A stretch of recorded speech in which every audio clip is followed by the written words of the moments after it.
Yo guys, Jonathan here, good morning. Today we got a brand new iPhone. Thank goodness it is not called the iPhone 9. That would have been a little confusing. This is the follow-up to the iPhone SE. It is technically called the iPhone SE second generation, but to make it simple, we'll call it the iPhone SE 2, and here's a quick rundown of everything you need to know.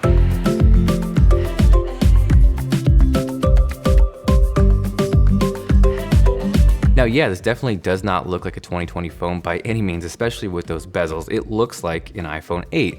But I think, again, the biggest thing here is one, it packs the same internals as the $1,000 iPhone 11 Pro, but the bigger thing here is that it comes in just like the iPhone SE did at $399.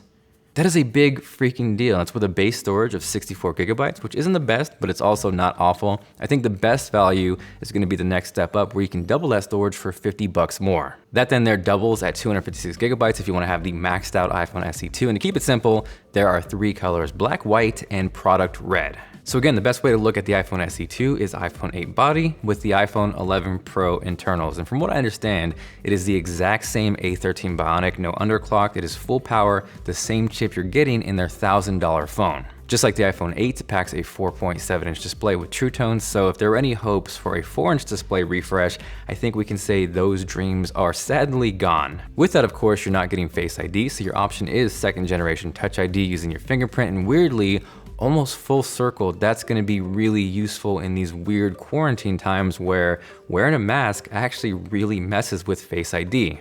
Now, a couple differences with the iPhone SE 2 compared to the iPhone 11 or 11 Pro is one, there is no ultra wide angle lens, just a single wide angle, and also there is no night mode. So those are potentially two big things you're giving up with that price drop. Aside from that though, because again, most of the processing happens on that A13 Bionic, you're getting smart HDR, portrait mode, although much like the iPhone XR, because it's a single lens, that is limited to people and not pets, sadly.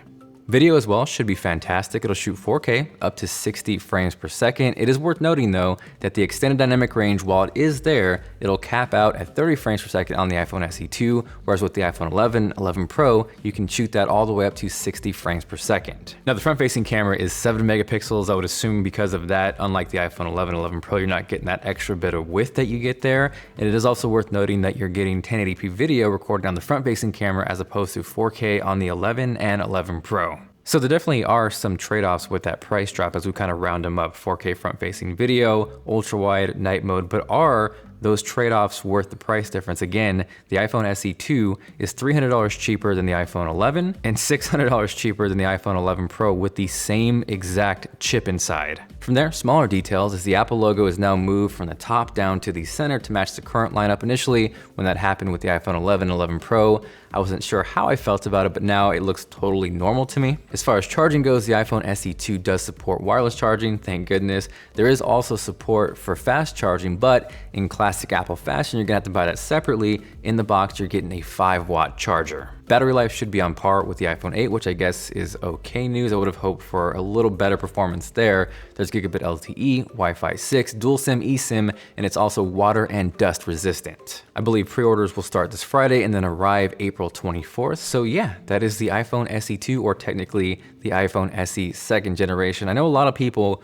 were really hoping for a follow-up to the 4-inch iPhone SE, but it looks like this is what we got. I know a lot of people are gonna have mixed feelings with this, especially in the era of bezel-less screens, pop-up cameras, all these futuristic looking phones, whereas this looks like an iPhone 8. But again, the biggest thing here, iPhone 11, 11 Pro internals, iPhone 8 body, more importantly, $399, I think it's gonna be huge. Thank you guys so much for watching. Drop a like if you're excited to check out an unboxing and review of this, and I'll catch you guys later.